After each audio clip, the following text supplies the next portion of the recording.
d'automobiles ont dû arrêter certaines de leurs usines à cause des ruptures d'approvisionnement. Cette crise va donc nous conduire vers des profondes modifications. Les entreprises, donc, en ce moment, commencent à réorganiser la reprise des activités, la réouverture. Et dans cet environnement qui reste encore plutôt instable, elles doivent apprendre à gérer de nouveaux risques, faire face à de nouvelles exigences. C'est pour cela qu'on a organisé avec notre partenaire SDECI ce webinaire qui, comme vous, a de répondre à des questions essentielles.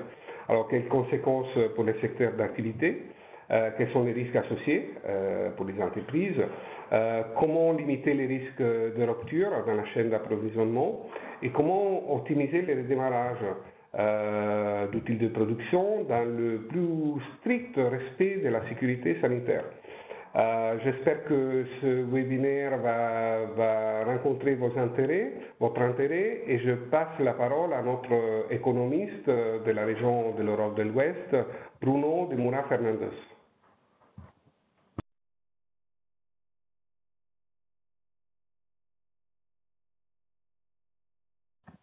Bruno?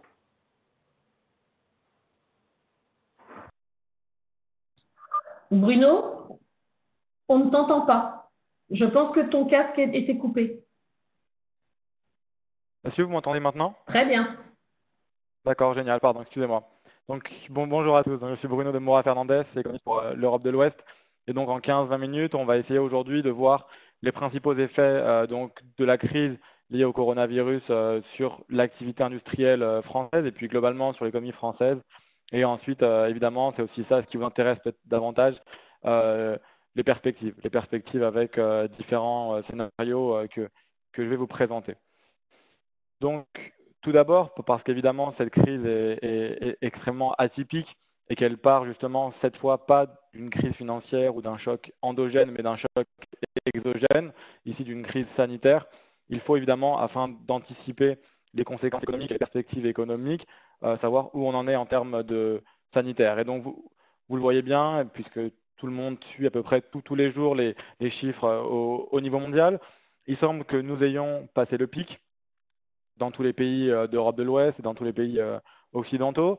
Cette pandémie a commencé en Chine. Vous voyez que la Chine, en termes en tout cas de nouveaux décès liés au Covid, est désormais très loin du pic. On voit bien que dans le reste de l'Europe, et notamment au mois de mai, début mai, on a eu des confinements progressifs qui sont opérés.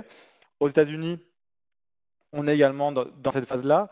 Et puis maintenant, si on commence à se pencher sur les pays qui demeurent les plus affectés, on voit que certains pays émergents, et notamment en Amérique du Sud ou en Amérique centrale comme le Mexique ou le Brésil, vous le voyez, on a une croissance exponentielle qui est celle qu'on avait connue au mois de mars en Europe de l'Ouest.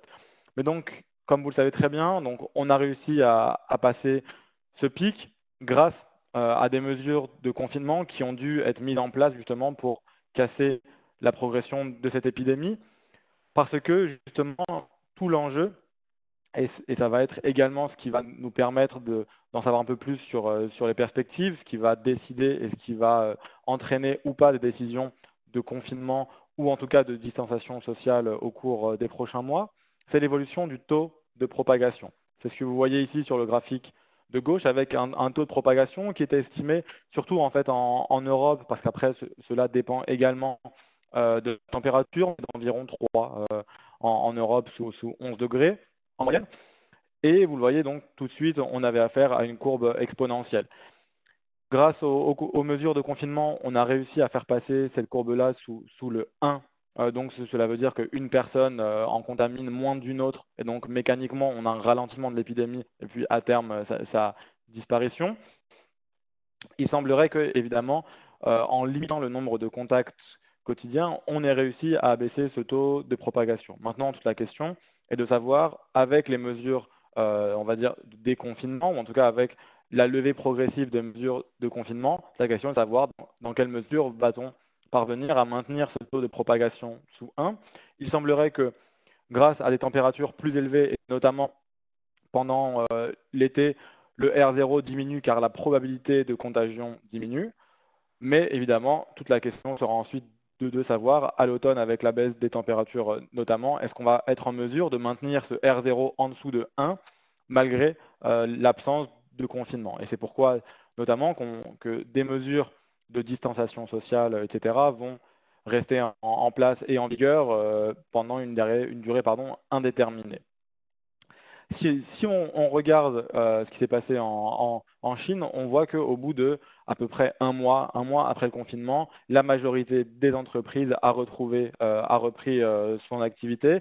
Cela ne veut pas dire qu'elles ont retrouvé la capacité de production à 100%, mais on voit bien que c'est un processus qui est progressif, qui est graduel, avec voilà, au bout de 2 semaines, on a des progressions de l'ordre de 10-15%. Et d'ailleurs, je reviendrai dessus après parce qu'on a maintenant les premiers chiffres de l'INSEE sur la reprise de l'activité suite au déconfinement du 11 mai en France. Et on est évidemment également sur ces tendances-là. Donc on voit que s'il n'y a pas forcément de seconde vague, etc., on a cette reprise de l'activité qui est assez logique après des mesures de confinement. Mais si on se penche d'abord sur l'impact des premières mesures, on a eu les premiers chiffres pour le premier trimestre un peu partout dans le monde, et le constat, il est assez logique, il est vrai, mais c'est que les pays où les mesures de confinement ont été les plus sévères au premier trimestre, ici on a un indicateur de l'université d'Oxford qui a essayé d'homogénéiser, on va dire, au niveau mondial pour avoir on va dire, une comparaison assez possible, ou en tout cas dont la qualité est la meilleure.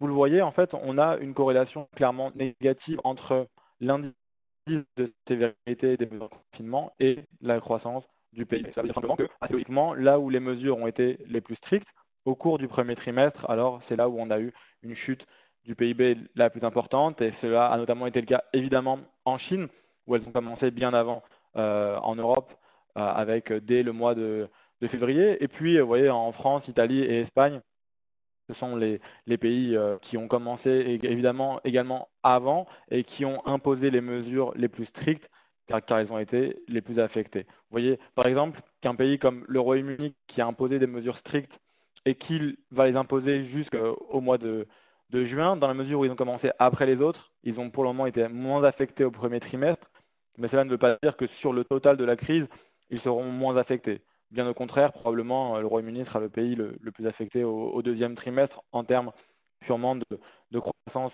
du PIB. Mais vous le voyez, et ce n'est pas une surprise, c'est plutôt une confirmation, plus un pays est affecté par la pandémie, plus il est obligé de mettre en place des mesures de confinement strictes, et plus évidemment cela se ressent sur l'activité économique. Vous voyez par exemple un pays comme l'Allemagne. Alors évidemment, c'est un pays qui est très affecté. Si on compare au niveau mondial, on a quand même une baisse du PIB de moins de 2,2%, ce qui est supérieur à ce qu'on avait vu pendant la crise de 2009. Mais malgré tout, ça reste moins important qu'en Italie, en Espagne ou en France. Si l'on se penche sur les enquêtes d'avril et de mai, afin de voir à quoi va ressembler ce deuxième trimestre, sans surprise, les indicateurs de confiance et d'activité ont chuté en avril. Alors, sur ces PMI, donc 50 représente la stabilité de l'activité. Lorsqu'on est au-dessus de 50, c'est que les directeurs d'achat anticipent une progression de l'activité. Lorsqu'on est en dessous, cela veut dire qu'on anticipe un recul de l'activité. Vous voyez, sans surprise, en avril, on a atteint des chiffres historiquement bas, encore plus bas évidemment qu'en 2008 et en 2009. Donc, parce qu'il faut bien le dire, c'est quand même une situation où on a obligé la plupart des commerces, par exemple, et puis même des chantiers dans la construction à fermer. Et donc, c'est pour ça que dans les services, par exemple, on a vraiment atteint des niveaux, vous voyez, 10, c'est vraiment des plus bas historiques et de très loin.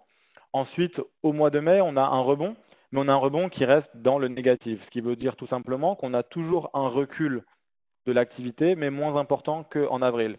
Alors évidemment, cela semble assez logique dans la mesure où le mois de mai a marqué le début du déconfinement un peu partout en Europe, donc encore une fois des chiffres assez logiques.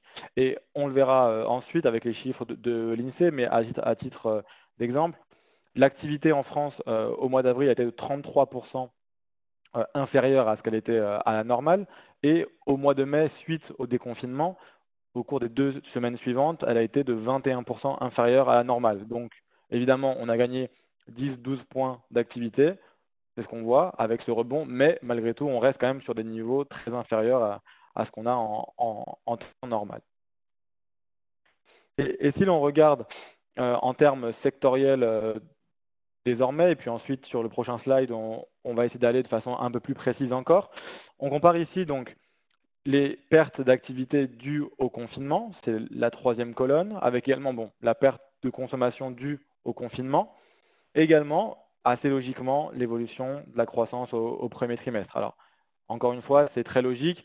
Les activités les plus affectées lors du confinement sont celles qui ont enregistré les baisses d'activité les plus marquées au premier trimestre. Dans la mesure où on a eu 2 semaines de confinement en France au premier trimestre. Et vous voyez, dans l'industrie, on a perdu 38% d'activité par rapport à une période normale au moment pendant ce confinement, avec certains secteurs évidemment plus affectés que d'autres. Alors on a l'énergie et les aliments qui sont relativement moins affectés, et surtout par rapport aux aliments, vous voyez seulement moins 5%. Ça permet d'ailleurs que la consommation a progressé pour des raisons assez logiques. Mais on a évidemment les autres secteurs qui, eux, sont particulièrement affectés. Vous le voyez, équipements électriques, électroniques, moins 61%, les matériels de transport extrêmement affectés, que ce soit l'aéronautique ou l'automobile, sur lequel on reviendra ensuite. Et puis, dans l'autre catégorie qui représente tous les autres produits industriels, vous le voyez, moins 43%. Et on retrouve ces chiffres-là au premier trimestre avec des chutes qu'on n'avait jamais enregistrées en temps de paix. Donc voilà, c'est vraiment, vous voyez, tous les secteurs industriels sont affectés, ou en tout cas toutes les grandes catégories sont parmi les plus affectées. Il convient toutefois de signaler d'ailleurs que dans l'industrie, dans toutes ces catégories-là que j'ai mentionnées, qui ont été très affectées, on a au cours des 2 semaines suivant le 11 mai, donc suivant le déconfinement, on a regagné entre 15 et 20 points d'activité. Donc voilà, vous pouvez voir probablement dans les matériels de transport, on est plutôt autour de moins 50%, autres produits industriels, moins 28, moins 30, etc. Donc on reprend, mais on est toujours sur des niveaux de production et d'activité nettement inférieurs. Si maintenant on passe à un niveau un peu plus désagrégé, on a ces données de demande d'activité partielle qu'évidemment on peut imaginer être directement corrélées à quel point les différents secteurs ont été affectés.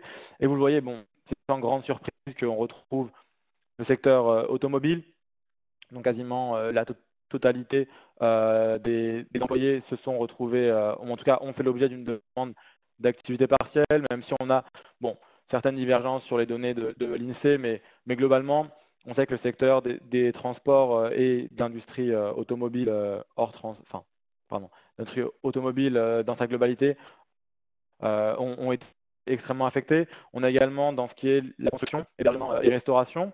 Et puis d'autres secteurs comme le bois, vous voyez, avec 95% des salariés qui ont fait l'objet d'une demande d'activité partielle. Donc énormément d'industries différentes ont enregistré des demandes d'activité partielle supérieures à 70% de l'emploi total, avec évidemment comme on va dire globalement comme sous-secteur qui se porte plutôt bien.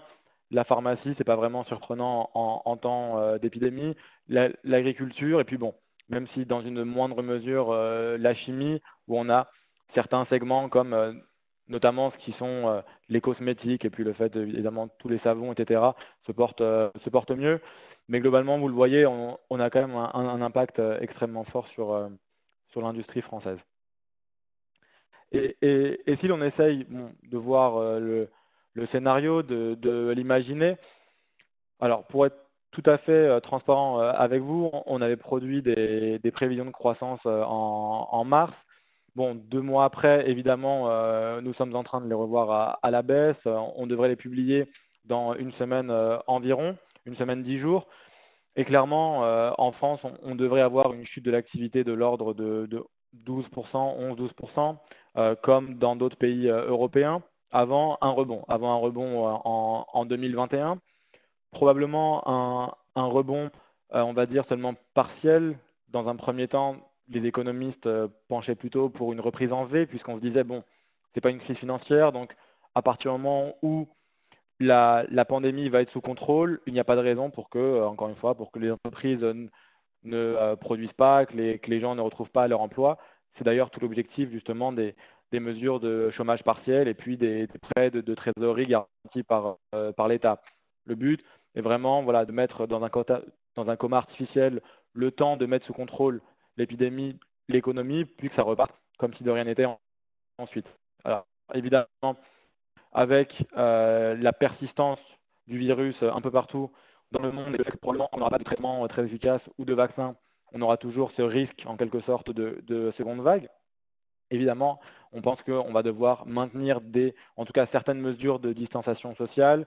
Ce n'est pas notre scénario principal, en tout cas, qu'il y ait une deuxième vague et donc de nouvelles mesures de confinement strict, mais on pense que malgré tout, voilà, on aura toujours certaines mesures en place qui vont freiner à la fois la demande, puisque évidemment, même ne serait-ce que dans certains magasins où on ne pourra pas laisser rentrer 3 à 4 000 personnes dans une même journée, même en temps de solde par exemple, on va devoir filtrer, on va devoir en laisser rentrer peut-être 2, 3, 4, 5 fois moins. Donc c'est mécaniquement du chiffre d'affaires en moins, même si on va essayer de compenser en ligne. Mais malgré tout, on voit bien que du côté de la demande, ça va être affecté. Du côté de la production, et ça vous le savez très bien, les mesures de distanciation sociale vont également affecter les lignes de production et la façon de produire. Et puis, il y a ce facteur-là qui est l'incertitude et à quel point l'épée de Damoclès qui représente une seconde vague va affecter la confiance des ménages notamment. Et c'est là toute la question, dans quelle mesure ils vont vraiment dépenser l'épargne qu'ils ont été obligés de constituer au cours des dernières semaines, ou est-ce qu'ils vont conserver une épargne de précaution. Probablement les ménages, mais globalement en France et dans le monde entier, vont constituer des épargnes de précaution. Après, évidemment, et c'est notamment là tout le problème, c'est qu'au-delà des mesures en place, donc cette incertitude va peser sur les décisions d'investissement des entreprises. On a eu dernièrement une enquête de la BPI auprès des PME et 66% d'entre elles disaient qu'elles pensaient soit reporter ou soit carrément annuler leur projet d'embauche et d'investissement. C'était à peu près 45-50% qui pensaient reporter et 22-23% qui pensaient annuler aussi bien leur investissement que d'embauche. Donc cela et les principales raisons évoquées étaient l'incertitude et puis le manque de débouchés. Donc on voit bien que même si les gouvernements vont tout faire pour que les économies repartent, on va probablement avoir un chômage qui va augmenter, des défaillances qui vont également progresser. Nous prévoyons une hausse de défaillance de l'ordre de 20%. La question est quand est-ce qu'elles vont progresser, puisque pour l'instant, on n'a quasiment aucune défaillance. On a eu une baisse de défaillance en avril de l'ordre de 72-73%, parce que l'obligation de se déclarer en défaillance en cas de cessation de paiement a été suspendue. Elle est suspendue jusqu'à 3 mois après la fin de l'état d'urgence sanitaire. Donc là, on va jusqu'en octobre. Mais encore une fois, pour nous, la question n'est pas de savoir est-ce qu'on va avoir des défaillances massives, mais plutôt à quel moment elles vont arriver. Mais globalement, en tout cas au cours des prochains trimestres, on pense qu'il va y avoir environ plus de 20% de défaillances par rapport à 2019. Donc vous voyez, tout autant de conséquences qui expliquent pourquoi, sur le graphique que je vous montre ici, alors on devrait évidemment avoir un rebond qui serait logique, un rebond de l'activité, puisque on part d'un point très bas au deuxième trimestre, mais malgré tout, on va avoir un rebond qui sera seulement progressif et on ne devrait pas retrouver le niveau de fin 2019, même fin 2021, on risque d'avoir besoin d'un peu plus de temps encore. Donc encore une fois, on va vers une reprise très progressive de l'activité industrielle en France et puis dans le monde entier en général. Je passe la main à François désormais.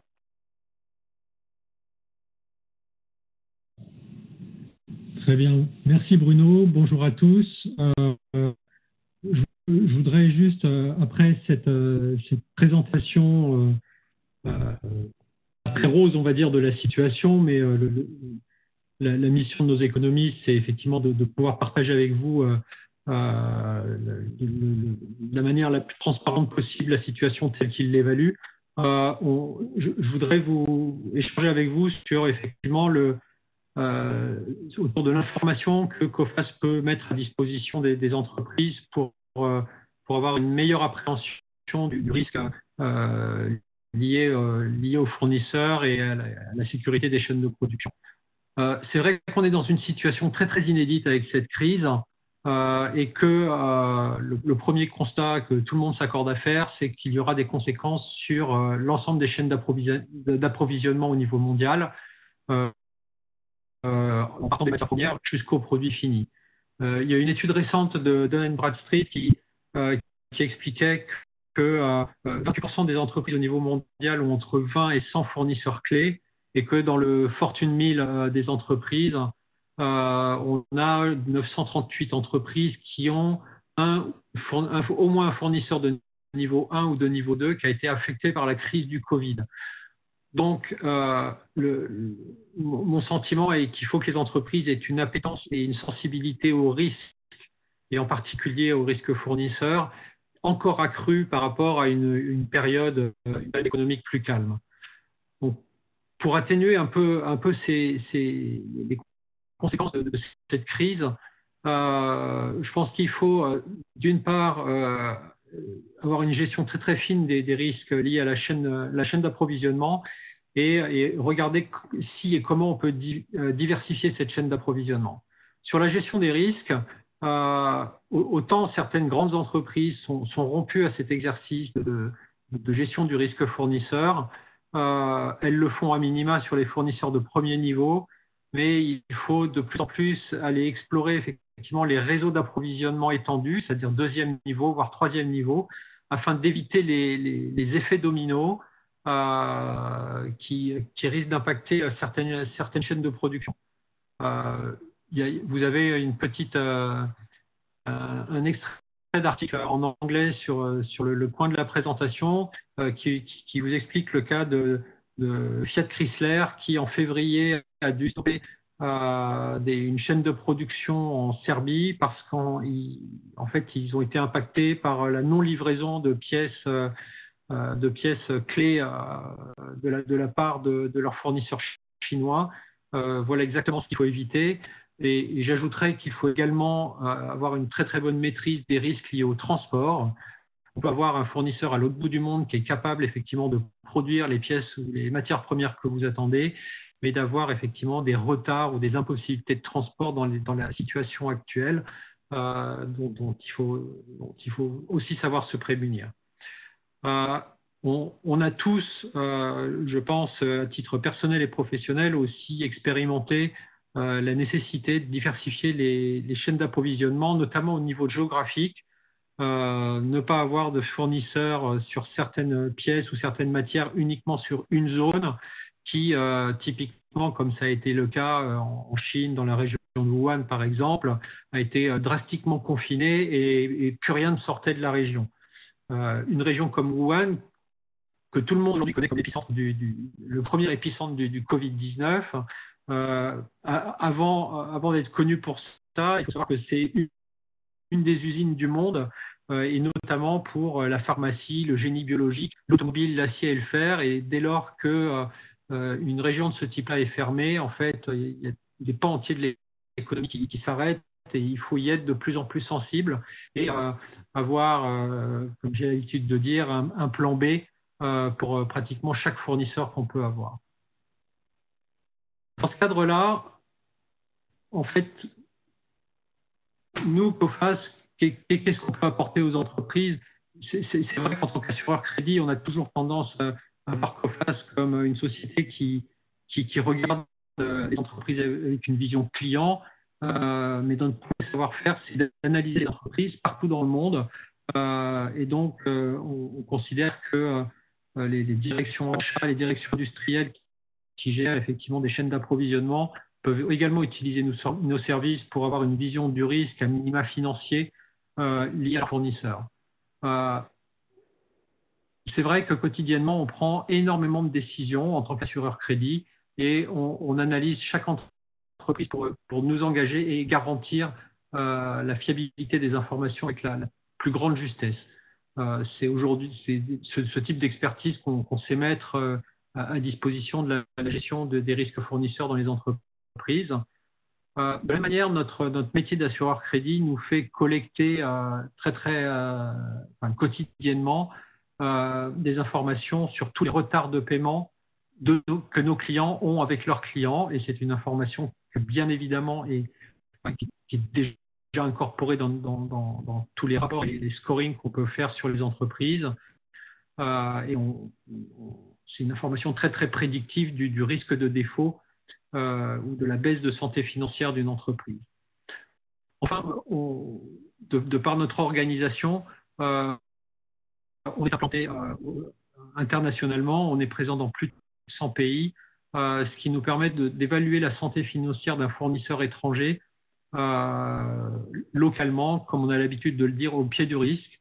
Quand vous, entreprise française, vous avez besoin de connaître la santé d'un fournisseur chinois, vietnamien ou sud-américain, ce sont des experts de Coface localement qui vont regarder effectivement dans quel état est la société et si elle est fiable et si vous pouvez travailler avec.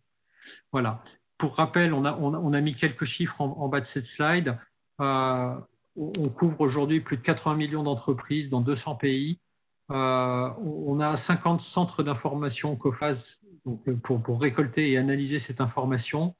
Et on s'appuie sur le savoir-faire de 419 analystes pour produire quotidiennement, pour nos besoins d'assurance crédit, plus de 10 000 décisions qui sont autant d'avis qu'on remet sous forme d'informations à votre disposition dans nos produits d'info.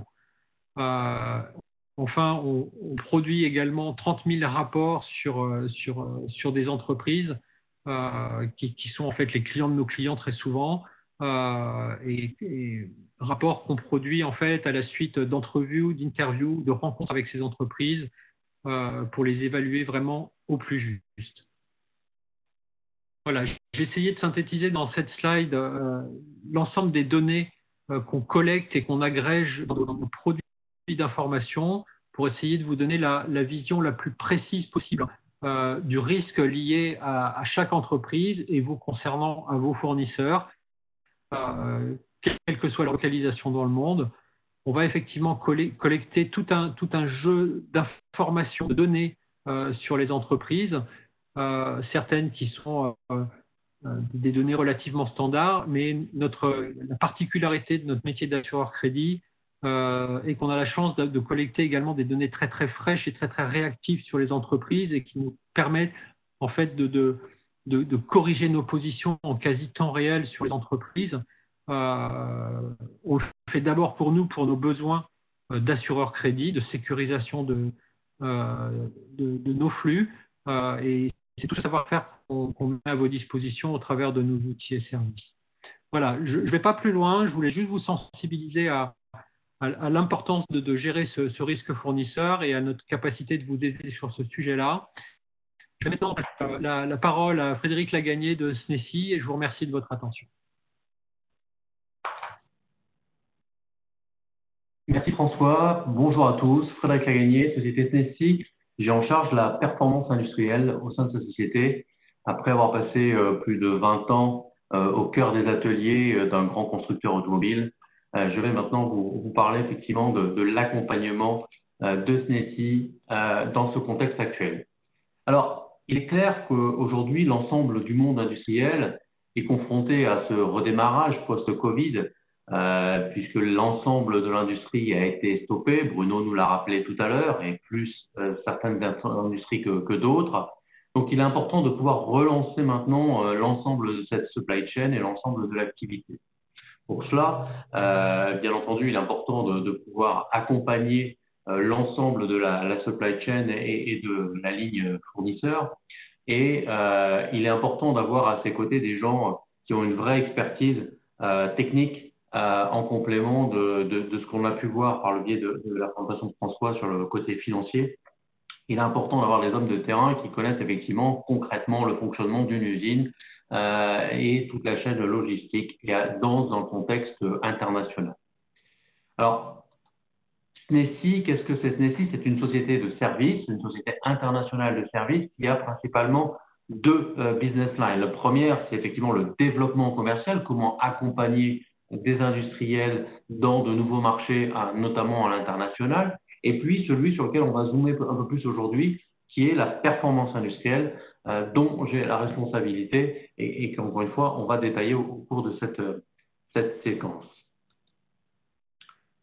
Je vous l'ai dit, SNESI est une société internationale qui, de la Corée jusqu'à l'Afrique, couvre l'ensemble des activités. Nous sommes présents dans de nombreux pays et à chaque fois, nous opérons localement avec de la compétence directe, locale, sur site, pour pouvoir nous ajuster au contexte économique et surtout au niveau d'attente et d'expertise nécessaire. Donc, c'est une société qui fait appel à des gens qui sont bien entendu intégrés au sein de l'entreprise, et puis de nombreux experts qui, pour certains, nous font même d'ailleurs, travaillent pour la société en exclusivité. Alors, dans le contexte actuel, qu'est-ce qui est important de regarder? Et principalement, il est important de regarder l'intégralité de la chaîne logistique, la chaîne supply chain, et notamment le contexte fournisseur. On l'a vu, toutes les usines redémarrent, toute la chaîne de fournisseurs doit redémarrer. On est en capacité, on va le voir, d'apporter ce support à ce redémarrage. On est aussi en capacité à proposer des sourcings alternatifs parce que bien souvent, dans ces contextes de stop and go, de redémarrage industriel, eh ben, la capacité à pouvoir répondre de tel ou tel fournisseur n'est pas forcément toujours au rendez-vous. Et c'est là où c'est important de pouvoir trouver éventuellement un backup de sourcing, pas forcément pour l'intégralité de la production, mais en tous les cas pour certaines opérations. On le voit également, le redémarrage peut poser des problèmes d'un point de vue technique, d'un point de vue humain, et là, on peut se retrouver face à des difficultés de production. Il faut, dans cette chaîne logistique, aujourd'hui, trouver des solutions alternatives. On voit qu'il y a des barrières douanières qui se mettent en œuvre au regard des conditions sanitaires. Donc, il est des fois aussi nécessaire de trouver finalement des routes qui sont différentes par rapport à celles qu'on a l'habitude d'utiliser. Et là, c'est important effectivement de repenser l'intégralité de sa supply chain dans ce contexte. Dans tout ce qui touche autour de la qualité lors de ces redémarrages est bien entendu important. Il y a une recrudescence finalement de mise en place de tri, de retouches, de murs qualité pour s'assurer que les premières pièces livrées du fournisseur jusqu'à l'OIM soient au bon niveau d'attente.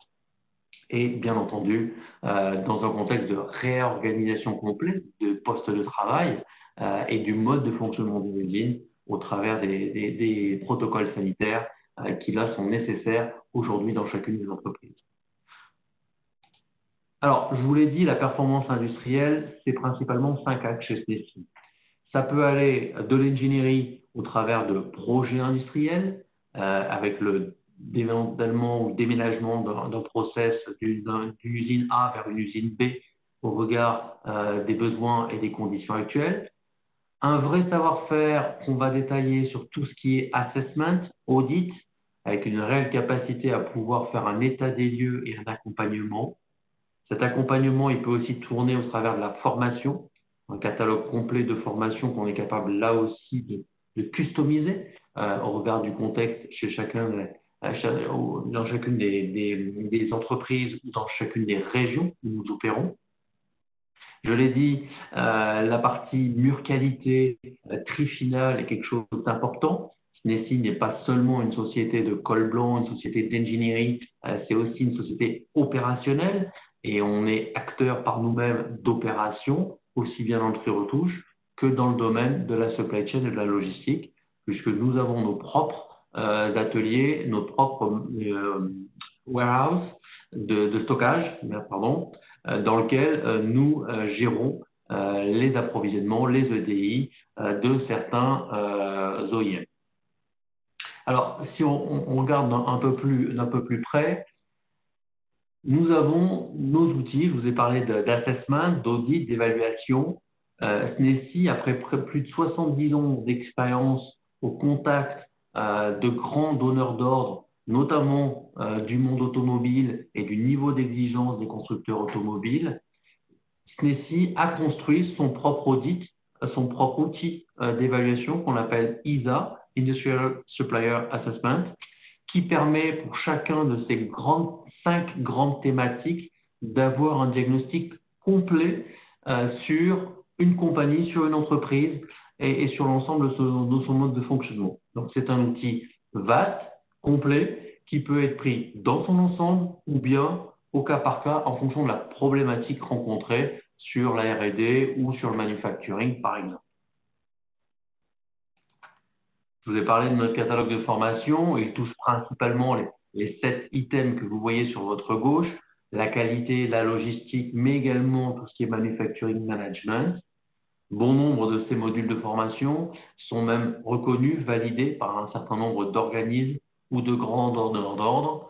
Et encore une fois, ils peuvent être totalement customisés dans le cas d'un accompagnement, d'un coaching qui peut être dans ce cas-là très localisé dans les entreprises. Donc aujourd'hui, c'est une maîtrise complète de la pyramide du manufacturing, de la pyramide de la non-qualité, depuis finalement les opérations shop floor de maîtrise de qualité jusqu'aux problématiques de crise high level telles qu'on peut la vivre aujourd'hui au travers du Covid, par la maîtrise finalement de l'ensemble des outils associés, que ce soit des outils de traçabilité, de résolution de problèmes ou d'évaluation et de diagnostic. On est en capacité de pouvoir accompagner finalement une supply chain, accompagner un ou des fournisseurs dans des contextes bien particuliers et bien spécifiques. Titre d'exemple, pour peut-être essayer de mettre un peu une image derrière la capacité de SNESI. SNESI accompagne depuis près de 6 ans maintenant l'alliance Renault-Nissan pour le suivi de 300 des fournisseurs de l'alliance dans l'Europe centrale. Donc l'alliance Renault-Nissan a complètement dédié finalement ce suivi de fournisseurs dans cette région du monde.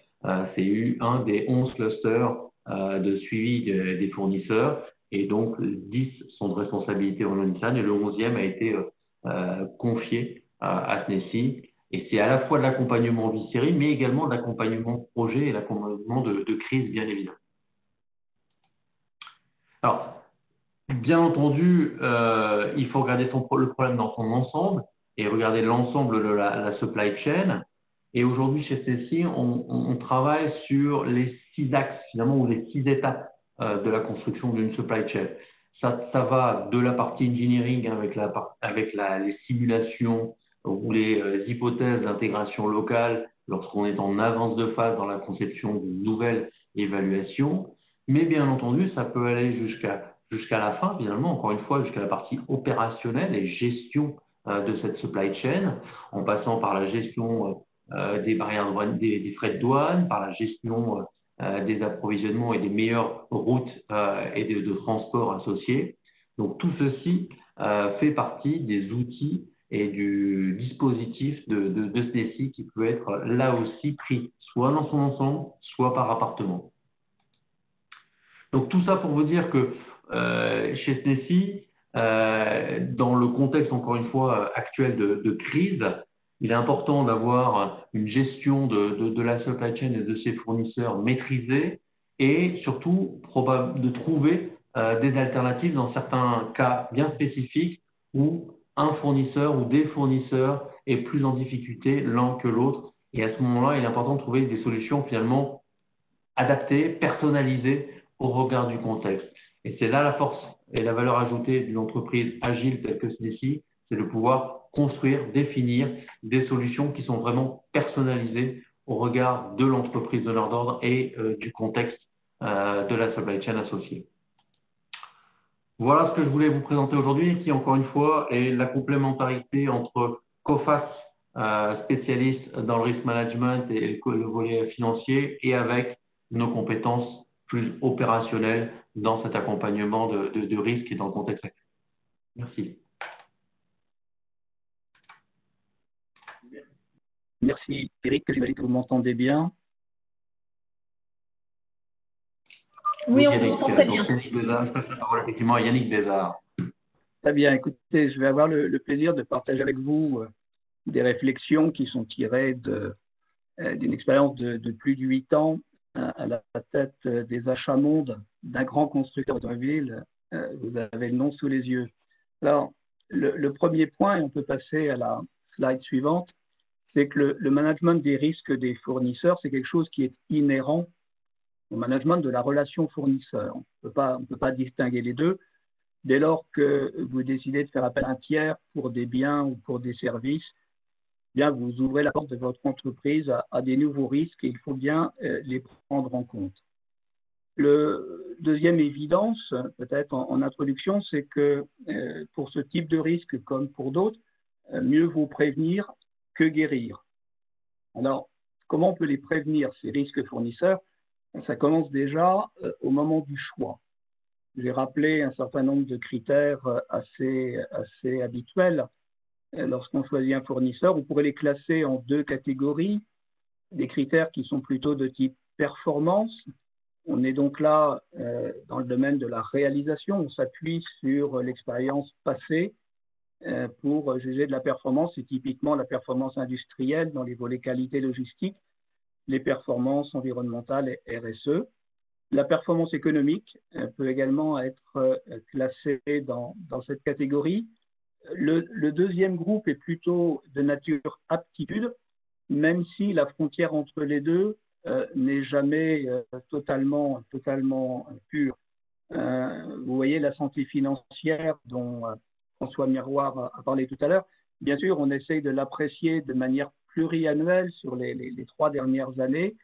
Une bonne performance est un signe encourageant. Ça n'est pas forcément à l'abri d'un accident de parcours dans un horizon de 3, 4, 5 ans, voire 10 ans, qui est l'horizon que l'on regarde sur des nouveaux projets automobiles. La recherche et le développement, bien sûr, de bonnes réalisations par le passé, c'est intéressant. Ça ne veut pas dire non plus que l'entreprise aura toutes les recettes et toutes les compétences pour affronter un appel d'offres qui peut être un peu particulier. Le footprint industriel, donc là, on regarde plutôt la compatibilité de l'implantation du fournisseur avec les propres besoins. Et tiré de l'expérience, vous voyez en bas qu'on va jusqu'à identifier par la localisation GPS les sites de production qui nous sont proposés, puisque un choix fournisseur, c'est en fait un choix de site de production fournisseur. Et on vérifie par les coordonnées GPS qu'on n'est pas en train de choisir un site qui est dans une zone à risque, et j'y reviendrai quelques exemples tout à l'heure. Et puis moi, j'encourage à aller plus loin et à décrypter la stratégie du groupe de fournisseurs avec lesquels on entend travailler, de pouvoir échanger avec l'équipe dirigeante et là encore, rechercher s'il y a compatibilité, si on se comprend et si on a à peu près la même vision d'un avenir commun. Alors ça, c'est la prévention. Ça, malheureusement, ça ne met pas à l'abri des risques. Et on peut tourner la page. Alors, les risques post-Covid, en réalité, dans leur nature, il s'agit des mêmes risques qu'avant le Covid. Si je prends dans l'ordre les catastrophes, alors catastrophes naturelles ou sinistres, je les mets dans la même catégorie puisque on est là dans un élément qui est généralement soudain. Je crois que le meilleur exemple, c'est le tsunami, Fukushima, 11 mars 2011. La veille, tout allait bien. Le lendemain, la région était interdite.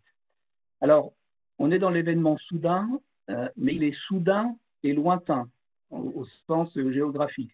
Donc ça, c'est pas le pire, parce qu'avec un événement qui se produit au Japon et des usines en Europe, vous avez 6-8 semaines d'encours bateau, stock intermédiaire qui vous mettent quand même à l'abri, qui vous permettent d'avoir une réactivité.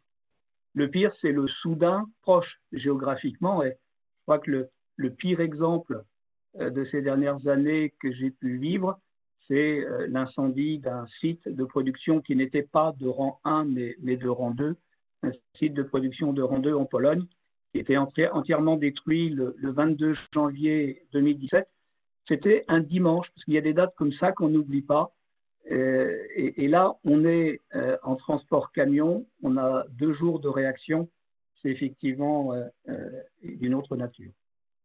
Les risques qui suivent, géopolitiques, sociaux, défaillances industrielles, défaillances IT, défaillances financières, j'aurais tendance à les qualifier d'anticipables. Alors, ça paraît presque prétentieux. Je dirais autrement qu'avec une veille active sur l'ensemble de ces sujets, on peut détecter des signes avant-coureurs. Géopolitique, c'est par exemple le printemps arabe, début 2011 en Tunisie. On savait, on voyait au fil des jours qu'il pouvait se passer des choses désagréables. Les risques sociaux, là aussi, ça éclate rarement dans la nuit. Je pense que je ne surprendrai personne en disant que le pays le plus à risque, c'est la France. Donc, il n'y a pas pire que la France en termes de jours de grève et de perturbation des grands donneurs d'ordre. Sur les défaillances industrielles ou IT, défaillances industrielles, on a des signes avant-coureurs, ça se produit assez rarement pendant le week-end, sans surprise. Et la défaillance fournisseur, idem. Et je vais rester un petit peu plus longtemps sur la défaillance fournisseur. En temps normal, c'est le type de risque qui n'empêche pas de dormir un directeur des achats. C'est certainement de loin un des risques les mieux maîtrisés et pour lequel le processus est relativement sous contrôle. Et quand je dis processus, ce n'est pas seulement chez un donneur d'ordre, c'est l'ensemble de l'accompagnement, commencé par les tribunaux de commerce, les administrateurs judiciaires, dont certains sont vraiment très spécialisés dans le monde automobile. Donc, défaillance fournisseur, donc dépôt de bilan, généralement s'accompagne d'une mise en redressement, il y a une poursuite d'activité pendant 6 mois, 12 mois, 18 mois au maximum. Donc, on est dans du temps long et pour autant que l'activité soit normale, il est rarissime qu'un fournisseur de l'automobile fasse l'objet d'une liquidation en période d'observation minimum de 6 à 12 mois. Donc, on a du temps et dès lors qu'on a du temps, c'était l'exemple tout à l'heure d'un approvisionnement lointain, avoir 6 semaines, avoir 8 semaines, c'est royal, avoir 6 mois, c'est encore mieux, on n'a pas de problème avec ça. Alors, j'apporte tout de suite 2 bémols à cette affirmation presque optimiste.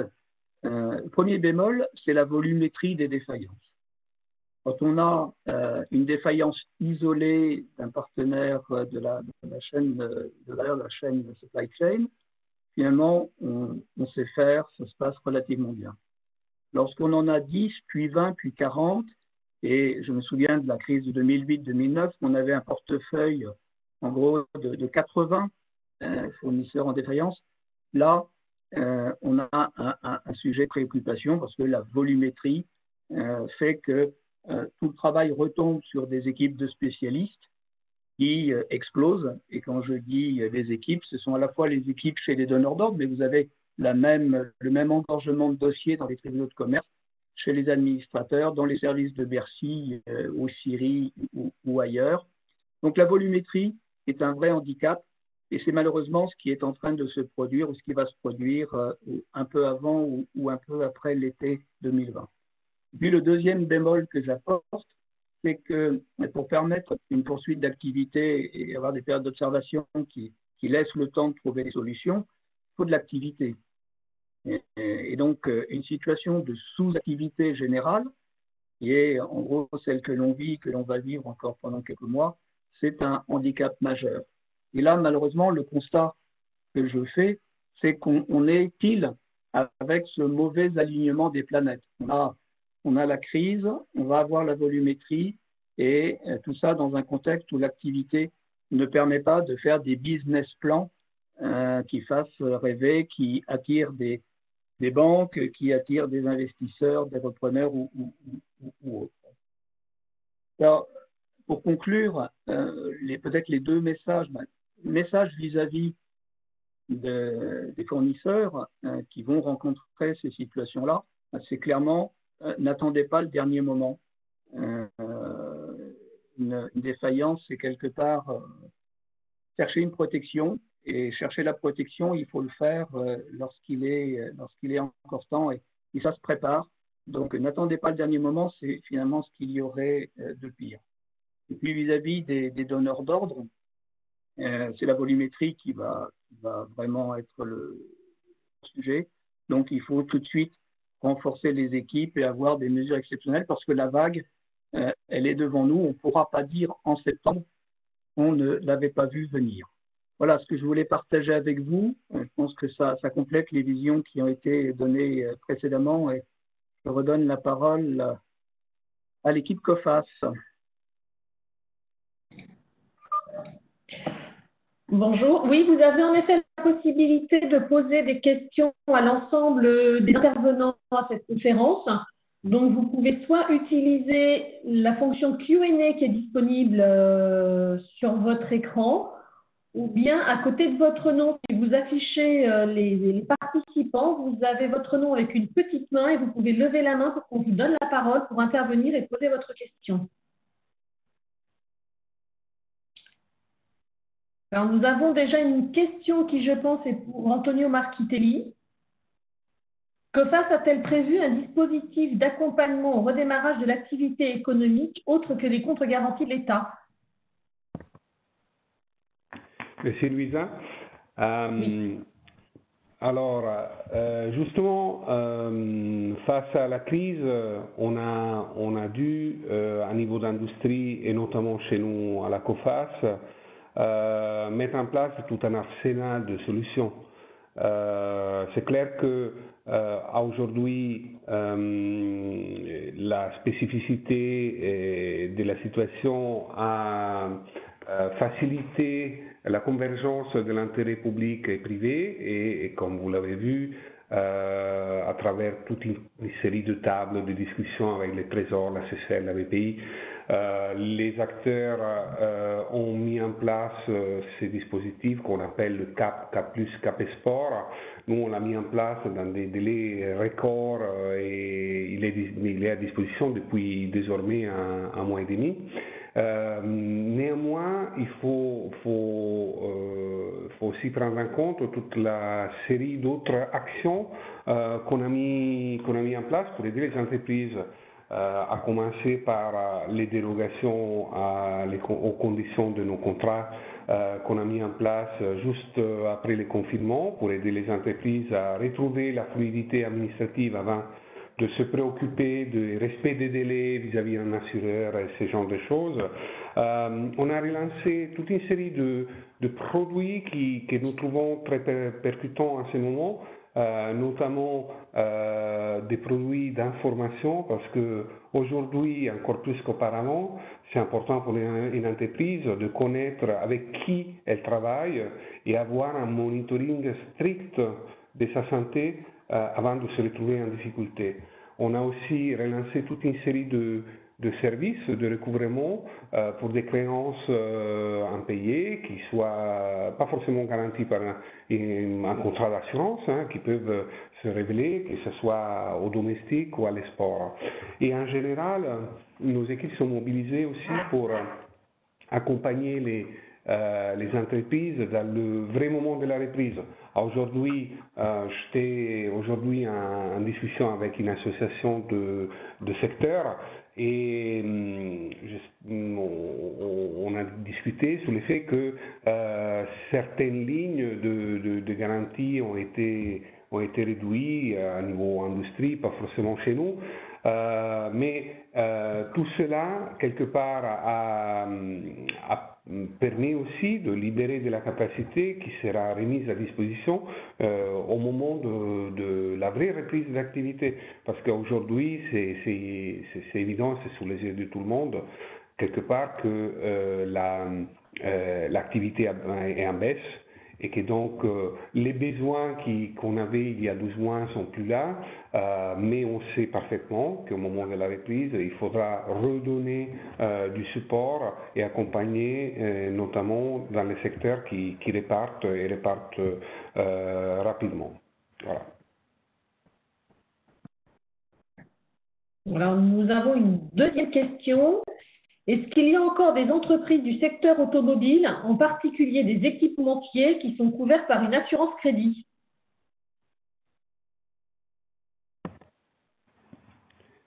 Je pense que c'est encore pour moi. Oui, bien sûr. C'est un peu peut-être une provocation, je ne sais pas. Nous, on est une société cotée. Je peux vous assurer qu'on a des milliards et des milliards d'expositions sur ce secteur qui sont toujours là et que représentent un accompagnement énorme du secteur. Alors, une autre question, toujours dans le domaine de l'automobile. Un premier grand fournisseur automobile s'est placé en redressement judiciaire. Coface a-t-il modélisé un scénario du nombre de procédures judiciaires en fonction du temps? Je pense que c'est plutôt à Bruno de répondre. Oui, c'est à moi. Oui, alors en fait, pas vraiment par secteur. Pour être honnête avec vous, on n'est pas en mesure, il est extrêmement difficile de faire des prévisions de nombre de défaillances par secteur. Après, nous, voilà, on prévoit une hausse de défaillance de l'ordre de 20%. Encore une fois, en fait, dans un premier temps, nous avions prévu cette hausse pour 2020. Finalement, étant donné les mesures en fait qui sont mises en place, encore une fois, où on suspend les obligations de mise en défaillance, ou en tout cas de déclaration de cessation de paiement, parce que normalement, si vous êtes en cessation de paiement, vous devez le déclarer sous 45 jours, sous peine sinon d'être poursuivi à titre individuel. Cette obligation est suspendue jusqu'à 3 mois après la fin de l'état d'urgence sanitaire, donc jusqu'à 3 mois après le 10 juillet. Cela veut dire qu'au final, on pourrait en fait avoir une baisse continue, encore en tout cas des niveaux largement sous-estimés de défaillance jusqu'à cette date-là, et en fait avoir ensuite du coup une hausse, mais une hausse qui, du coup, sur l'ensemble de l'année 2020, ne se verrait que très peu en fait. Donc c'est pourquoi maintenant on fait plutôt une prévision sur 2020-2021 qui peut sembler large, mais qui en fait, en raison des réformes menées dans certains pays et surtout les pays européens, en fait, voilà, on a du mal, pour être tout à fait transparent avec vous, à savoir quand exactement. Est-ce que ce sera en mai? Probablement pas finalement. En juin, probablement pas non plus. Peut-être maintenant plutôt septembre. C'est difficile de dire, ce sera plutôt septembre ou octobre. Mais en tout cas, oui, on prévoit cette hausse-là de l'ordre de plus 20%. Donc plus 20%, ça veut dire 10 000 défaillances en plus à peu près sur l'ensemble de la France et tout secteur confondu. Donc après, le secteur automobile, dans son ensemble, représente quelque chose comme 7-8% des défaillances, il me semble. Mais dedans, il y a beaucoup de concessionnaires, en fait, en termes d'équipementiers, etc., en fait, en termes de manufacture automobile, on est dans des chiffres assez restreints en termes de nombre, en fait. Ouais, peut-être un complément de réponse à la question, donner un autre éclairage, là c'est Yannick. Par secteur, quand on prend l'ensemble de la population des fournisseurs de l'automobile, vous en avez qui sont dans un régime de make et buy, où ils sont sur des technologies qui sont également exploitées par leurs clients constructeurs automobiles. Des exemples classiques, l'emboutissage, dans certains cas la fonderie, la forge, l'usinage, parfois même l'injection plastique. Et là, lorsqu'il y a une baisse de l'activité pour tout le monde, il y a toujours un risque que, étant en make et buy, le client, le donneur d'ordre, recharge en priorité ses usines au détriment du fournisseur. Et c'est ce qu'on appelle la double peine. Il y a déjà une division par deux de l'activité, mais si la moitié qui disparaît est réinternalisée par les clients, ben finalement, vous avez des gens qui tombent à zéro.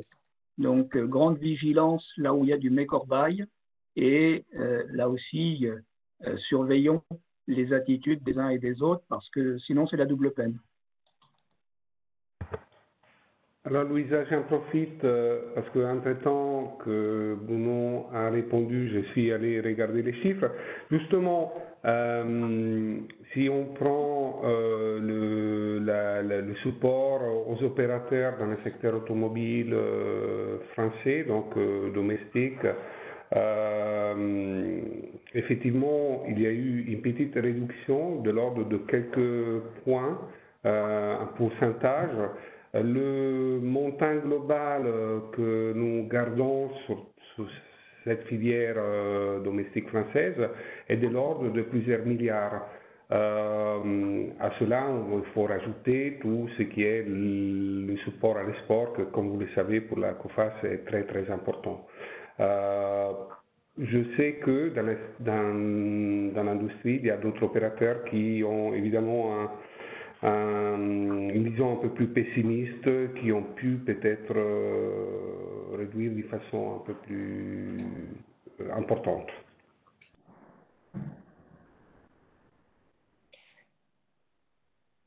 Une autre question. Le mois d'août est généralement à risque. Reprise industrielle, pas de revenus. Quelles sont les préconisations?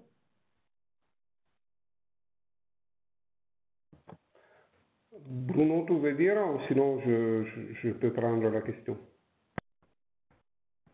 Oui, vas-y Antonio, parce que à titre individuel, en termes purement économiques, bon, on n'a pas vraiment de recommandations à donner. Effectivement, c'est toujours à risque.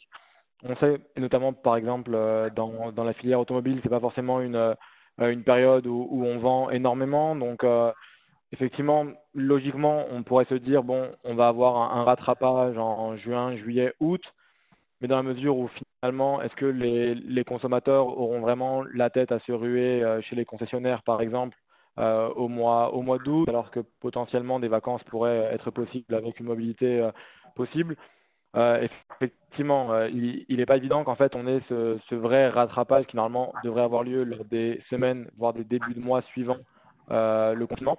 Il pourrait être retardé à plutôt septembre ou octobre sur certains achats et surtout les plus gros achats en fait.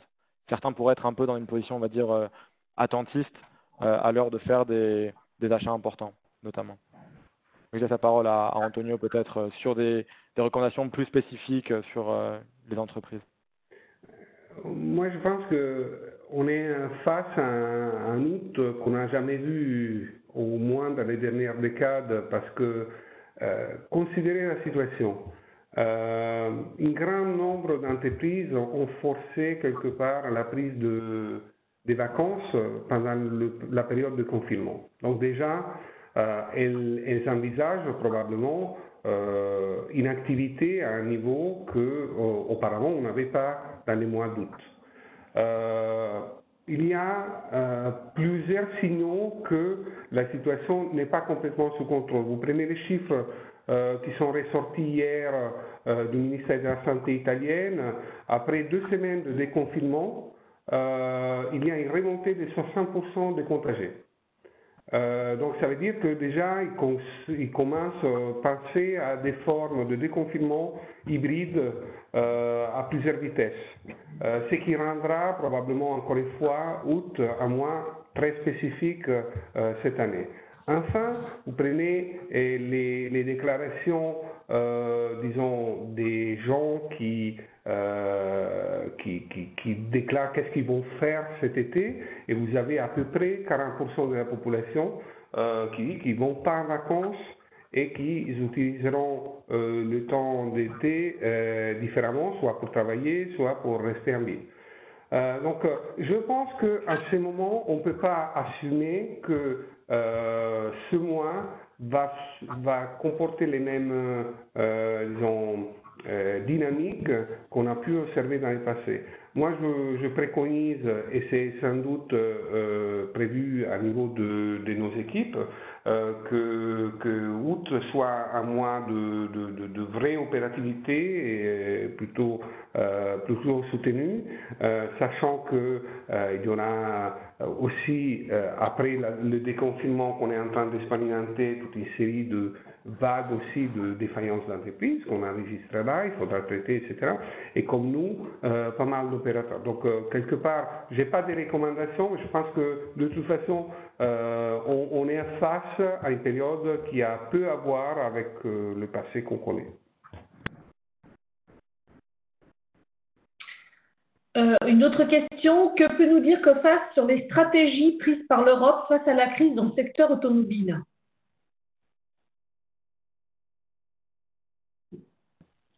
Bruno? Oui, oui. Alors bon, par rapport à l'Europe, et évidemment, pour l'instant, les choses n'ont pas non plus été encore extrêmement définies. On voit même que par exemple sur l'aide qui doit être que l'Allemagne et la France sont accordées à offrir aux pays les plus affectés. Donc on a annoncé 500 milliards d'euros d'aide directe et puis 250 milliards de prêts. Donc ça a été annoncé par Emmanuel Macron et Angela Merkel en début de semaine. Ça a été confirmé maintenant par la présidente de la Commission européenne, mais ça doit encore être négocié. Ça doit encore être négocié, et notamment sur la part en fait d'aides et la part de prêts. Notamment certains pays du nord de l'Europe sont assez réticents à l'idée d'offrir de l'argent gratuit à l'Espagne et à l'Italie, entre autres.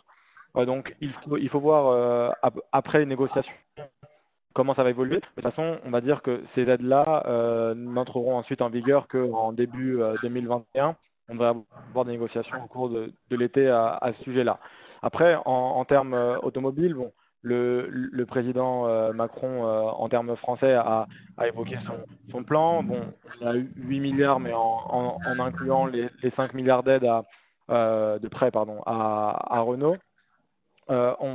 On voit bien qu'il y a quand même une volonté globalement dans l'Union européenne de relancer de façon verte. En tout cas, c'est ce qui est, c'est ce qui se dit en termes de communication. On va essayer de relancer probablement la demande, et c'est notamment ce qu'il faut faire, mais c'est déjà ce qu'on avait fait lors de la crise précédente, puisqu'on voit bien qu'on a des stocks en fait qui ont été produits et qui sont invendus. Donc il faut, avant même de commencer à produire et d'imaginer relancer, essayer de vider ces stocks. Donc on va essayer de relancer la demande. Ça paraît tout à fait évidemment judicieux.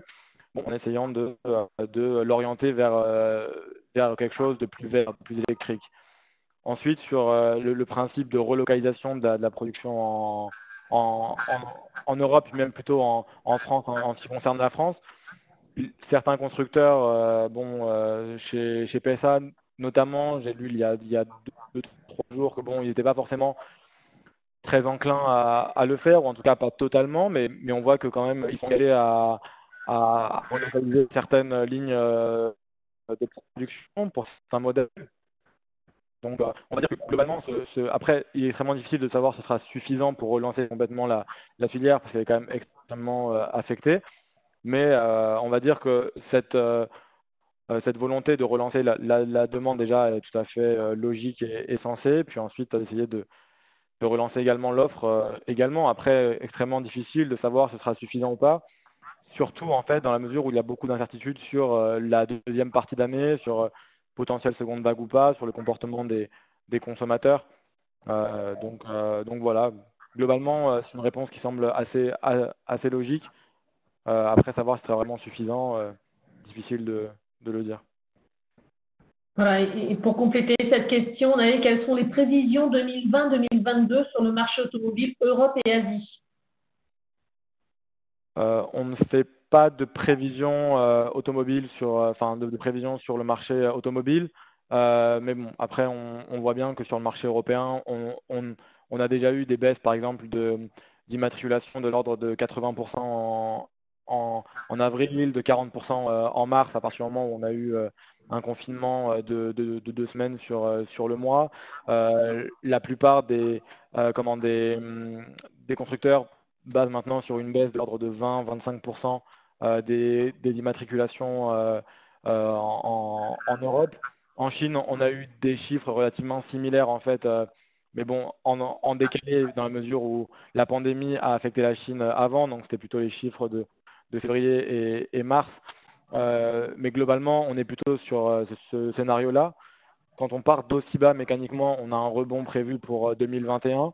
Mais encore une fois, la magnitude de ce rebond dépendra aussi globalement de l'évolution de la pandémie. Si on a un vaccin assez vite ou pas en 2021, on pourra avoir un rattrapage plus rapide. Voilà, tant que cette épée Damoclès est au-dessus de nos têtes, les consommateurs probablement resteront assez prudents. Mais encore une fois, en partant d'aussi bas, si on n'a pas de seconde vague, on devrait avoir une hausse en 2021. Surtout les chefs. Très bien, nous n'avons a priori pas d'autres questions en attente. Peut-être un commentaire de ma part là, sur les annonces de cette semaine. Le fait que Renault ait rejoint l'association pour les batteries du futur dans un projet européen avec Total, Saft, PSA, l'Allemagne également en embuscade. Je pense que c'est déjà une très bonne nouvelle de cette période un peu critique qu'on vient de traverser. La relocalisation, c'est jamais quelque chose de simple, et en tout cas, ça peut être très coûteux, sauf à privilégier des produits pour lesquels les besoins sont en très forte croissance dans les 10-20 ans qui viennent, et c'est bien le cas des batteries. Donc, plutôt que de les faire venir de Japon, de Corée du Sud, de Chine, et plutôt que de se contenter uniquement de voir les investisseurs coréens notamment investir dans les PECO, le fait que les acteurs historiques de l'automobile en Europe s'organisent est finalement une très bonne nouvelle et je tenais à le saluer. C'est une forme de relocalisation presque par anticipation. On localise pour ne pas laisser ces produits-là partir durablement en Asie.